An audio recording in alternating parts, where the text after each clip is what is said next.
கம்பிகளுக்கு உள்ளே. கவிதை. காற்றில் தொங்கியபடி காய்ந்த பூமாலையாய் நான் சிறுமியின் கண்ணில் விழுந்து அவள் விரல்களில் பரிணமிக்கிறேன். மிருதுவான அவள் விரல்களில் நான் ஒய்யார ஊஞ்சலாட என்னை துப்பென்று கம்பிகளில் துவாரங்களில் இறக்கி விடுகிறாள். புத்தென்று விழுந்த என்னை பந்தாடத் தொடங்கின கோழி குஞ்சுகள் இங்கொன்றும் அங்கொன்றுமாக என்னை குத்தி கூறு போடத் தொடங்கின. நானும் சளைப்பதாக இல்லை. அவைகள் இழுத்த எழுப்பிற்கெல்லாம் ஈடு கொடுக்கிறேன். குதூகலிக்கும் சிறுமிக்காக எத்தனை நேரமாயினும் நான் காத்திருக்கிறேன், இறப்பினில் ஒரு இறப்பை காண.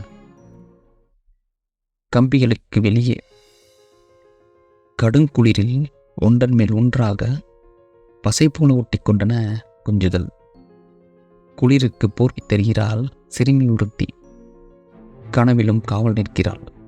ஓணான்களின் குரல் வழியை கடித்து ரத்தம் ருசிக்கும் பூனைகளிடமிருந்து. அதிகாலை கூண்டை திறந்து சூரியனின் கதிர்களை பருகச் செய்கிறாள்.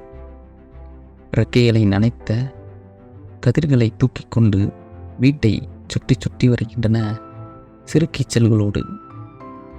கம்பிகளில் அமர்ந்த காக்கைகள் உயிர் மூச்சிடம் பேரம் பேச கைகளுக்குள் அரவணைத்து கதவடைக்கிறாள்.